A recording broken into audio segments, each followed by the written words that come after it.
Ya, jadi selain kata simbion atau simbiosis juga dikenal ada istilah foresis ya, yaitu hubungan berjalan bersama ya semata. Nah, jadi selain simbiosis dan simbion ada dikenal juga istilah foresis yaitu hubungan berjalan bersama semata. Nah, di sini tidak mempunyai ketergantungan fisiologis atau biokimia di antara keduanya. Biasanya, foron itu berukuran lebih kecil dari organisme yang satunya, dan secara mekanis terbawa oleh organisme tersebut. Ya. Jadi simbiosis ini berbeda dengan foresis ya.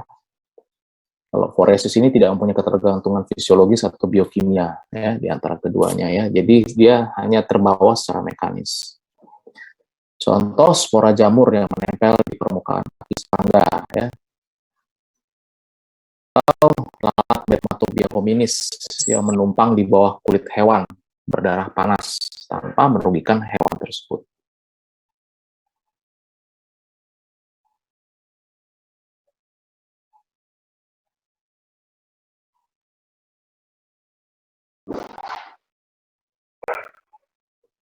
Ya, disebut mutualisme gitu di mana bila terjadi hubungan di mana satu sama lain itu mendapatkan keuntungan ya, disebut mutualisme. Umumnya terjadi saling ketergantungan fisiologis ya, di mana organisme yang satu tidak akan dapat bertahan hidup tanpa organisme lainnya. Itu sifat mutualisme ya. Contoh hubungan rayap ya dengan protozoa saluran cerna di dalamnya. Rayap tidak dapat mencerna selulosa, tapi protozoa dapat mencerna selulosa. Protozoa membantu rayap mencerna kayu yang dimakannya. Ya. Tanpa protozoa, rayap akan mati walaupun terus memakan kayu. Nah, gitu. Jadi saling membutuhkan kehadiran satu sama lain. Sedangkan komensalisme, ya, yang satu mendapatkan keuntungan dari hubungan simbiosis. Akan tetapi, hospes atau tuan rumah atau host atau pejamu tidak mendapatkan keuntungan, tetapi juga tidak dirugikan. Ya. Jadi yang ditumpangi tidak mendapat keuntungan, tapi juga tidak dirugikan. Ya, jadi makan dari meja yang sama, tapi tidak memberi keuntungan dan juga tidak mengambil, tidak menyumbang kerugian. Contoh ya ikan remora ya yang menempelkan dirinya ke ikan yang lebih besar untuk mendapatkan tumpangan gratis ya, free ride tanpa menyakiti ikan yang lebih besar yang menjadi hospes. Atau Entamuba gingivalis ya, yang hidup di dalam mulut manusia ya memakan bakteri, partikel makanan dan sel epitel yang telah mati tapi tidak memberikan kerugian kepada manusia.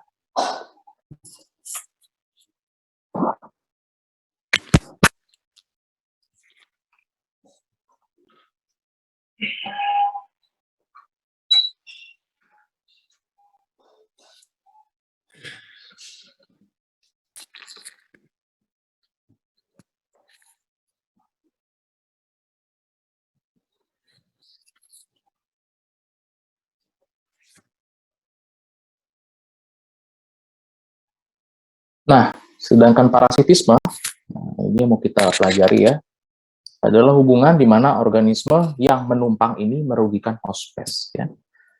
Sudah menumpang, membuat kerugian. Parasitisme. Parasit membuat cedera mekanis. Ya. Bisa membuat cedera mekanis, seperti membuat lubang pada jaringan hospes. Ya, menggali jaringan kulit atau jaringan lainnya. Parasit juga akan merangsang atau menstimulus timbulnya reaksi peradangan. ya, atau respon imun. Parasit juga mengambil makanan hospes. Atau yang keempat, kombinasi dari ketiga hal di atas. Ya, jadi bentuk kerugian dari parasit itu yaitu bisa membuat kerusakan jaringan, ya, seperti menggali, melukai, ya, lalu menstimulus reaksi radang atau respon imun, ya. Nah, lalu mengambil nutrisi, ya, atau mengambil makanan hospes. Nah, gitu. Mungkin Anda bingung, wah, respon imun bukannya bagus, ya, karena respon imun itu kan berarti adanya reaksi kekebalan. Ya, betul, ya, tapi respon imun itu, ya, dalam suatu derajat infeksi yang berat itu bisa juga membuat kerugian, ya, karena akan menimbulkan serbukan sel-sel radang yang masif yang pada akhirnya juga bisa menimbulkan kerusakan jaringan, ya. Kalau Anda mengikuti berita tentang COVID pada saat-saat ini, yaitu penyebab mortalitas, ya, dari infeksi SARS-CoV-2 itu disebabkan oleh karena adanya reaksi imun, ya, di jaringan paru, ya, sehingga terjadi peradangan, ya, di mana menimbulkan fenomena ground glass opacity, ya, yang pada akhirnya bisa menimbulkan hipoksia. Nah, itu. Jadi respon imun pada suatu intensitas yang tertentu pun bisa membuat menjadi memperburuk keadaan.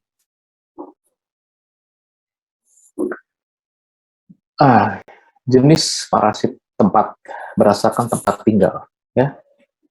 Jadi seperti yang tadi dikatakan pada penjelasan simbiosis, ya, ada ektoparasit, ya. Jadi parasit yang hidup di permukaan tubuh hospes, ya, di kulit. Atau ada juga endoparasit, parasit yang hidup di dalam tubuh hospes, ya, misalnya di dalam saluran cerna atau bermukim di dalam jaringan otot atau menginfeksi jaringan otak, ya, atau di paru, ya. Sedangkan ektoparasit itu misalnya perlukaannya di kulit, misalnya pada kasus cutaneous larva migrans, atau misalnya pada infeksi skabies, atau pada infeksi pedikulosis, ya, baik itu Pediculus humanus capitis maupun Pediculus humanus corporis. Ya, jadi berdasarkan sifatnya, parasit ini ada yang fakultatif. Disebut fakultatif karena secara normalnya, secara sejatinya, dia bukan parasit.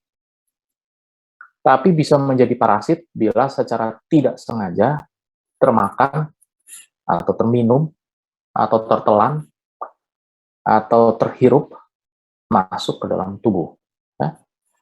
Contohnya ini adalah protozoa yang bernama Naegleria fowleri. Contoh, ya. Jadi protozoa ini dia hidup di air segar, fresh water, ya. Dan dia itu free living, ya, tidak mengganggu siapa-siapa, hidup bebas, ya. Jadi sebenarnya dia tidak menyakiti, tidak menyebabkan penyakit pada siapapun, ya.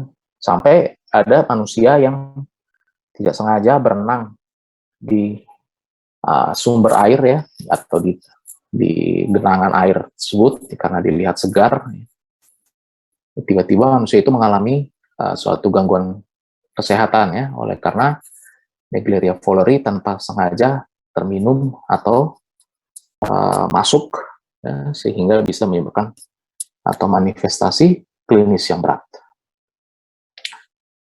Yang kedua adalah obligat.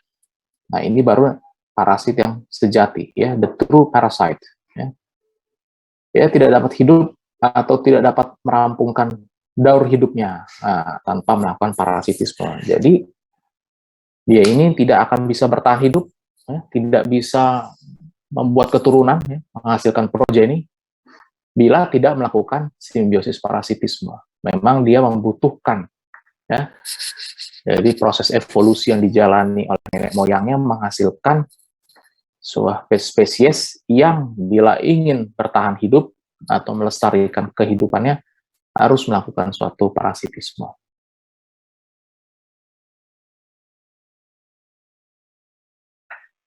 Jadi apa itu parasitologi klinis? Ya, what is clinical parasitology? Ya, jadi clinical parasitology adalah ilmu yang mempelajari, ya, parasit, ya. Jadi logi itu dari kata logos, ya, ilmu yang mempelajari parasit pada manusia dan kepentingannya di dalam kedokteran dan kepentingannya di dalam masyarakat, ya. Jadi kepentingan mempelajari parasitologi itu tidak hanya di laboratorium atau tidak hanya di bidang kedokteran, ya, tapi juga di dalam masyarakat. Karena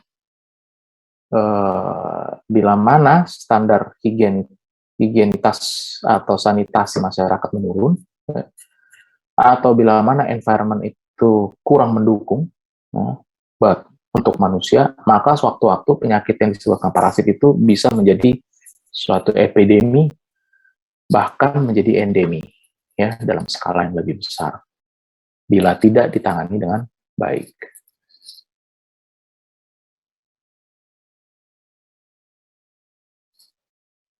Nah, tadi kita sudah bicara sekilas di depan mengenai hospes, ya. Kalau kita bicara parasit, maka kita bicara hospes sebagai tuan rumah, atau dalam bahasa Inggris disebut host, ya.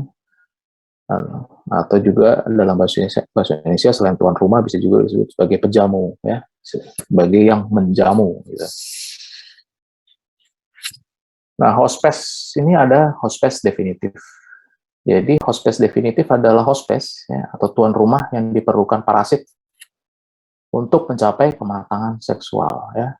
Dikatakan definitif adalah yang diperlukan parasit untuk mencapai kematangan seksual. Yang disebut kematangan seksual itu adalah terbagi pada jantan dan betina, ya.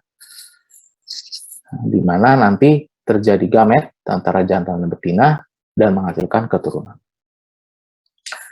Sedangkan disebut hospes perantara atau intermediate adalah hospes yang diperlukan untuk perkembangan parasit secara aseksual, ya. Jadi parasit itu ada beberapa spesies yang selain perkembangan seksual juga mampu melakukan perkembangan secara aseksual, ya. Seperti model pembelahan biner, ya.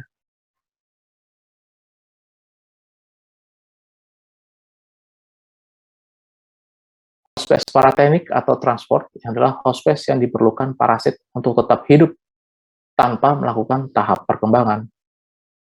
Kemudian dapat menginfeksi hospes definitif, ya. Jadi ada hospes yang hanya untuk ditumpangi saja, ya, tapi tidak melakukan tahap perkembangan, ya.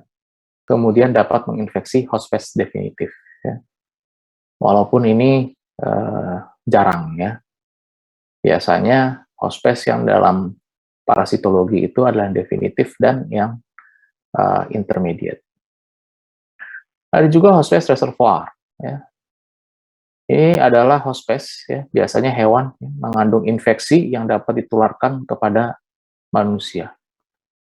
Walaupun hospes tersebut adalah hospes definitif dari parasit tersebut, ya. Jadi hospes reservoir, ya, atau hospes atau hewan, ya, biasanya hewan ini karena kita bicara dari sudut pandang kita sebagai manusia, itu yang mengandung infeksi yang dapat ditularkan kepada manusia, ya. Walaupun hospes tersebut adalah hospes definitif dari parasit tersebut, ya.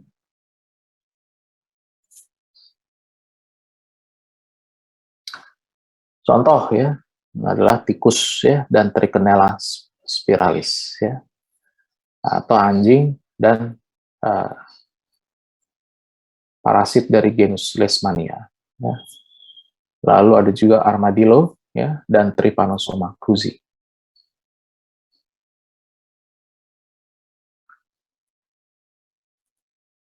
Ya, hubungan hospes parasit Ya, secara relatif itu biasanya parasit memilih ya, satu jenis hospes secara atau dua jenis hospes secara terbatas. Jadi parasit ini biasanya secara relatif itu memilih beberapa satu atau paling banyak dua atau tiga hospes secara terbatas, tapi biasanya nggak terlalu banyak. Hal ini disebut sebagai spesifitas hospes. Ada parasit yang hanya menyerang satu hospes, ya. Ada yang menyerang beberapa. Contohnya adalah cacing ya, dari kelas Cestoda, yaitu Taenia solium dan Taenia saginata. Ya. Ini dia hanya bisa matur atau mematangkan diri pada manusia. Ya. Tapi sebaliknya, cacing Trichinella spiralis itu dapat matur pada berbagai hewan mamalia, ya, nggak cuma manusia.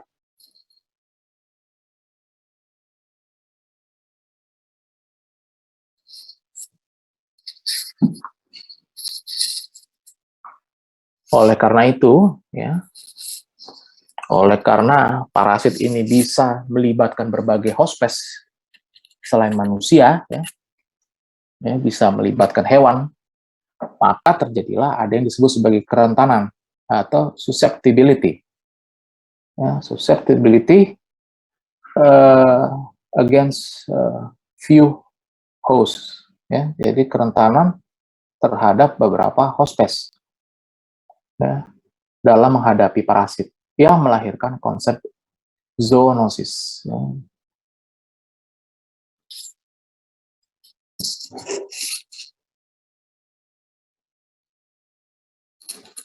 Secara harafiah, arti zoonosis adalah penyakit pada hewan. Ya.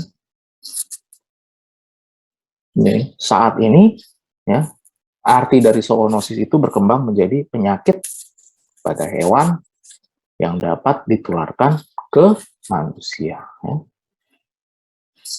Kembali lagi ke topik yang lagi hangat saat ini adalah seperti SARS-CoV-2, ya, itu awalnya disebut sebagai zoonosis, ya, karena pasien zero, ya, patient zero atau pasien pertama yang terinfeksi SARS-CoV-2 itu mendapatkan infeksinya sebut-sebut dari kelelawar, ya. Maka tadinya diklasifikasi sebagai zoonosis, ya, atau penyakit pada hewan yang dapat ditularkan ke manusia.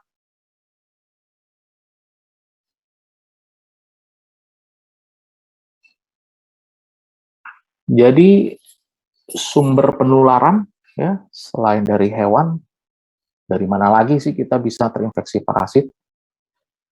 Manusia bisa terinfeksi parasit selain dari hewan, bisa juga dari tanah dan air yang terkontaminasi.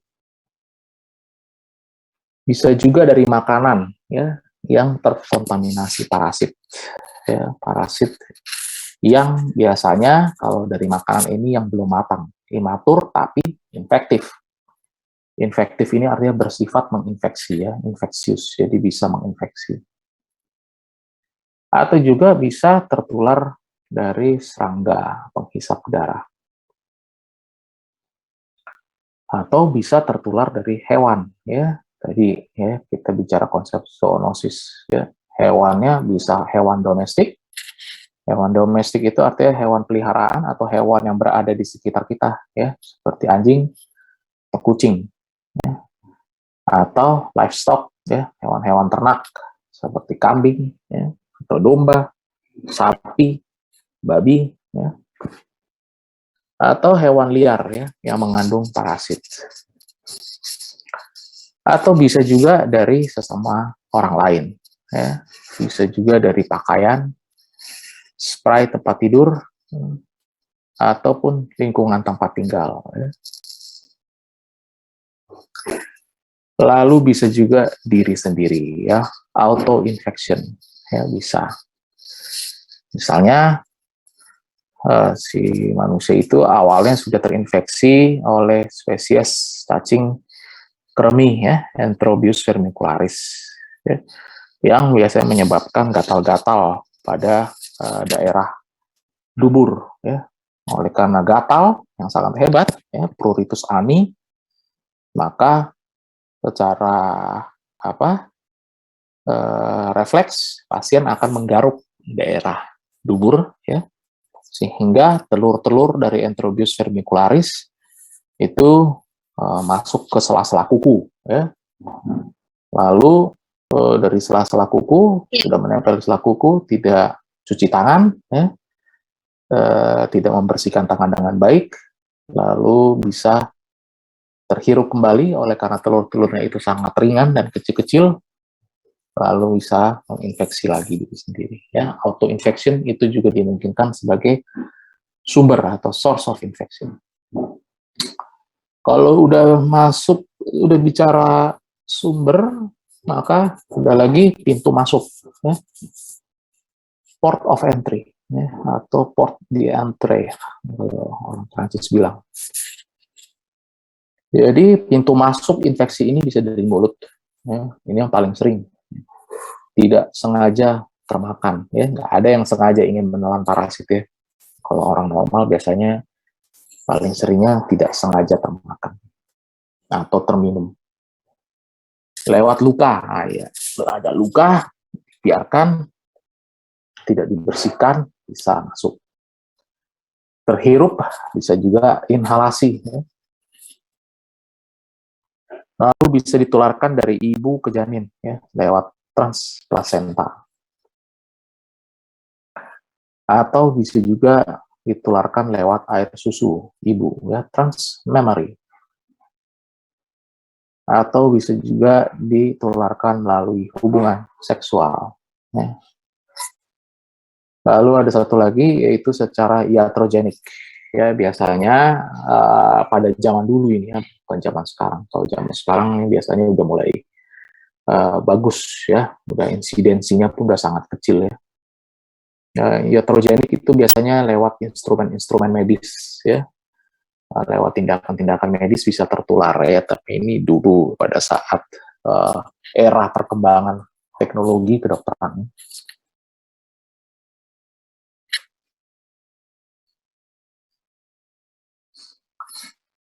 Oke, lalu kita bicara mengenai periode inkubasi biologis, ya.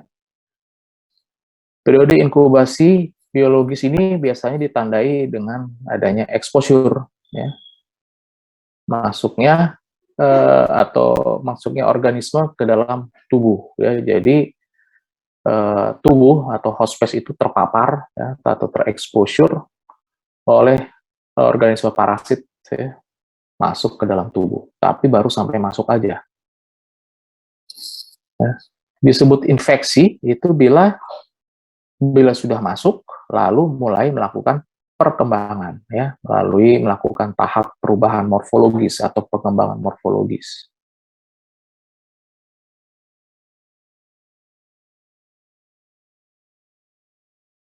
Nah, begitu sudah masuk, maka infeksi akan makin berkembang, ya.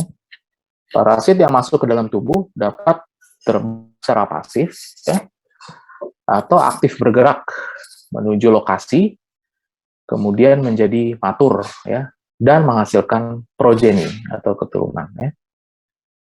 Jadi parasit akan masuk ke dalam tubuh, ya, dapat terbawa secara pasif, ya, misalnya terbawa lewat aliran darah, ya. Jadi bukan parasit yang berenang, ya, parasitnya diam aja tapi terbawa oleh uh, aliran darah atau aliran limfogen bisa menyebar, ya. Atau aktif bergerak, ya. Kalau ini biasanya untuk parasit-parasit yang memang mempunyai anggota gerak, ya, yang mempunyai aparatus lokomotor menuju lokasi yang diinginkan, kemudian menjadi matur dan menghasilkan progeni.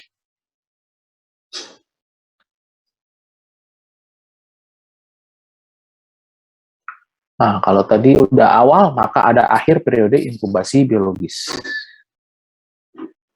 Jadi, akhir periode inkubasi biologis, ya, itu ditandai pada saat parasit atau produk dari parasit dapat ditemukan di feses, ya, di tinja, ya. Kalau ini biasanya untuk parasit yang intestinal, ya. Jadi akhir dari periode inkubasi ini berakhir pada saat parasit atau produk keturunannya atau progeninya dapat ditemukan di feses atau di ekskreta lainnya, ya, seperti di sputum, ya, atau di urin, ya, atau di dalam darah, ya, yang disebut istilahnya parasitemia. Jadi parasitemia itu ada dari kata parasit dan hemia, ya, parasit di dalam darah, parasitemia.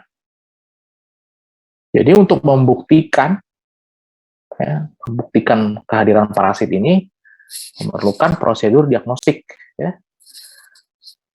Prosedur diagnostik di luar anamnesis dan fisik diagnostik, ya. Ada parasit yang bisa langsung didiagnosis secara fisik diagnostik, tapi kadang diperlukan lagi pemeriksaan tambahan, ya. Jadi diperlukan teknik-teknik pengambilan spesimen seperti aspirasi, biopsi, dan teknik pemeriksaan spesimen lainnya.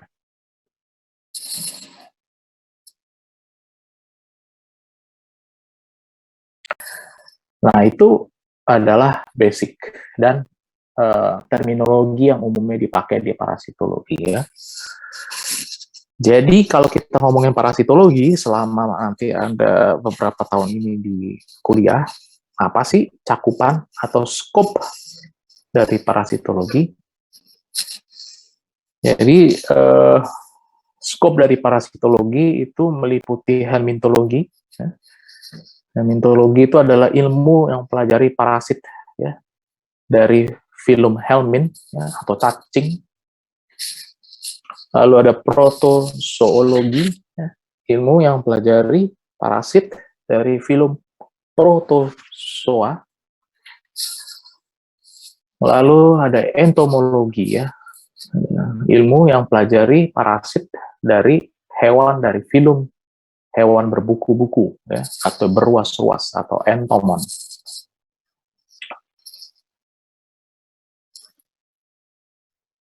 Nah, untuk helmintologi itu dibagi dua filum, yaitu filum nematoda, ya, atau cacing yang berongga, dan filum platyhelminthes atau filum cacing yang bertubuh gepeng atau pipih.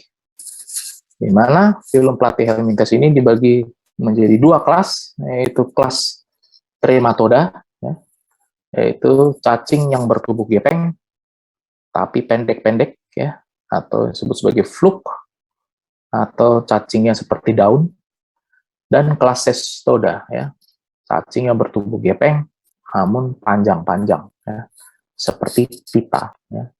Maka dikenal juga sebagai cacing pita. Nematoda sendiri dibagi dua, ada nematoda usus, ya, dan nematoda jaringan, ya. Jadi nematoda yang bukan menyerang usus, ya.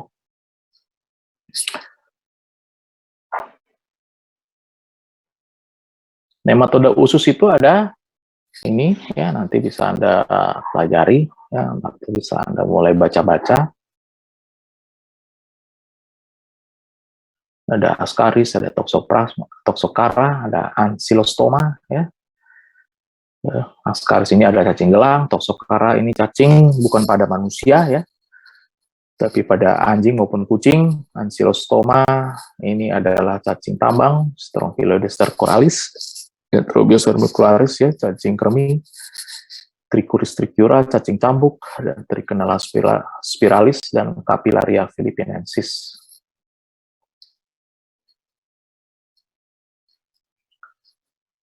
Sedangkan nematoda jaringan, ya, ini ada Buchereria bancrofti, Brugia malai, dan timori.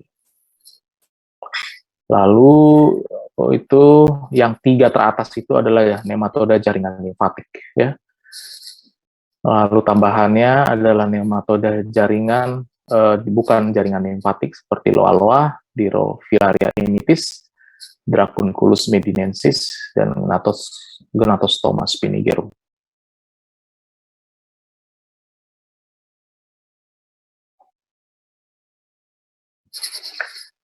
Untuk trematoda itu berdasarkan tempat infeksinya, ya, dibagi menjadi trematoda hati, trematoda usus, trematoda paru, dan trematoda darah.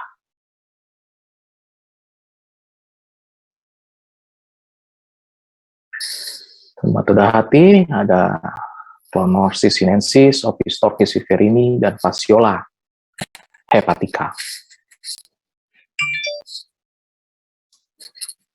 Sedangkan usus ada Echinostoma, ada Fasciolopsis buski, dan Metagonimus.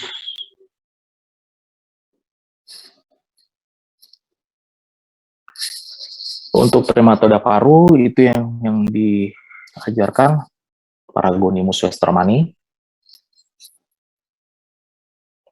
Trematoda darah ini ada Schistosoma japonicum ya, yang menyebabkan oriental schistosomiasis, lalu Schistosoma mansoni, Schistosoma hematobium.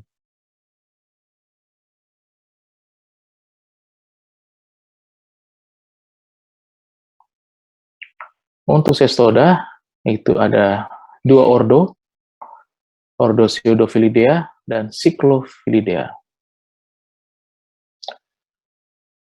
Untuk Pseudophilidea ada satu ya, di Philobothrium. Untuk ordo Cyclophilidea itu ada Taenia saginata, ya, cacing pita sapi, Taenia solium, cacing pita babi.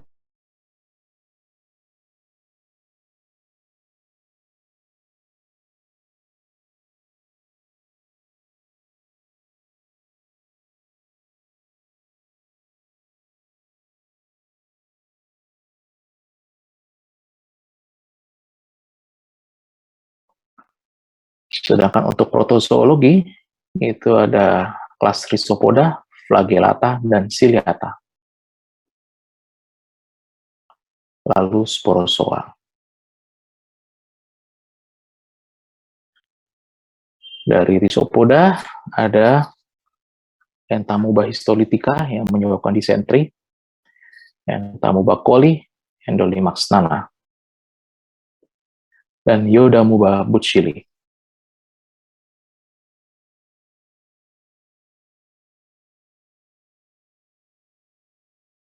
Untuk kelas Flagellata ada Flagellata tractus digestivus ya, atau Flagellata pada saluran cerna, Flagellata GI tract.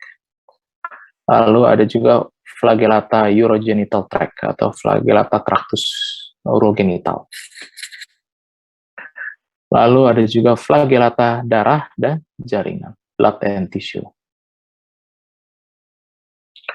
Untuk Flagellata tractus digestivus ada Giardia lamblia dan Chilomastic mesnili. Ada untuk Flagellata tractus urogenital ada Trichomonas vaginalis. Untuk Flagellata dan darah dan jaringan ada Trypanosoma gambiense, Trypanosoma cruzi, Trypanosoma evansi, Leishmania donovani.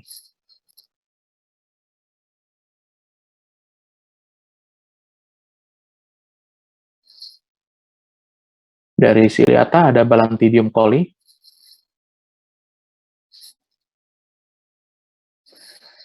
dari kelas Sporozoa ada Coccidia dan Hemosporidia.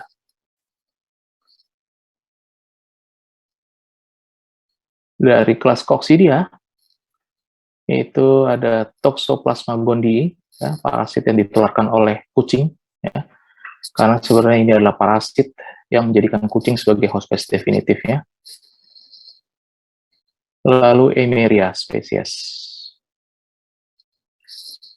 Sedangkan dari ordo Hemosporidia itu ada Plasmodium spesies, ya, yang terkenal menyebabkan malaria, ya. Kalau ini pasti Anda sudah sering dengar, ya, karena namanya sudah sangat tenar dalam menyebabkan gangguan kesehatan dan kematian.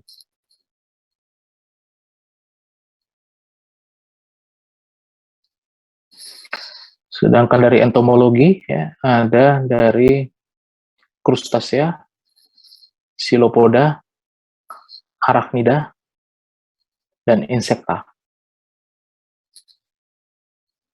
Oke, Itu aja untuk cakupan parasitologi. Kita akan masuk ke topik yang berikutnya, ya, yaitu mengenai pemeriksaan laboratorium, ya. Examination of specimen for parasite, ya. Jadi pemeriksaan spesimen untuk parasit. Jadi seperti tadi yang digambarkan di pembukaan, bahwa untuk mendiagnosis penyakit yang disebabkan oleh parasit ini, ada beberapa spesies yang hanya cukup dengan anamnesis dan fisik diagnostik, ya. Tapi ada beberapa spesies yang ternyata memerlukan tambahan lainnya, yaitu memerlukan pemeriksaan laboratorium, ya, dengan pemeriksaan yang lebih khusus untuk mendapatkan diagnosis definitif, ya.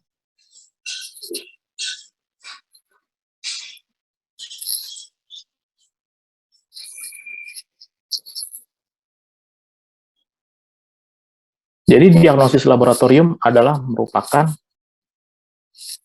langkah dasar, ya, untuk mengevaluasi proses penyakit, ya. Sekali lagi, diagnosis laboratorium adalah suatu langkah dasar dalam mengevaluasi proses penyakit. Jadi dia itu dapat berfungsi, ya, untuk mengkonfirmasi, ya, mengkonfirmasi diagnosis kerja yang dibuat dokter, ya, atau yang dalam bahasa Inggris disebut sebagai presumptive clinical diagnosis, ya, diagnosis klinis, ya, yang sifatnya menduga, ya. Kalau nanti Anda masuk ke koas itu biasa dipakai istilahnya suspek, ya, curiga, nah, suspek, nah itu maksudnya. Ya bisa, dan di secara waktu berikutnya juga bisa memberikan, ya, bukti-bukti ilmiah, ya, atau scientific evidence adanya penyakit atau ditemukannya spesies penyakit yang tidak disangka-sangka, yang tidak diduga sebelumnya. Jadi fungsi dari diagnosis laboratorium ini bisa untuk mengkonfirmasi kecurigaan seorang dokter terhadap adanya penyakit yang disebabkan oleh spesies tertentu, juga sekaligus malah memberikan suatu petunjuk baru atau memberikan suatu bukti baru bahwa yang tidak disangka-sangka bahwa inilah yang rupanya menyebabkan penyakit tersebut.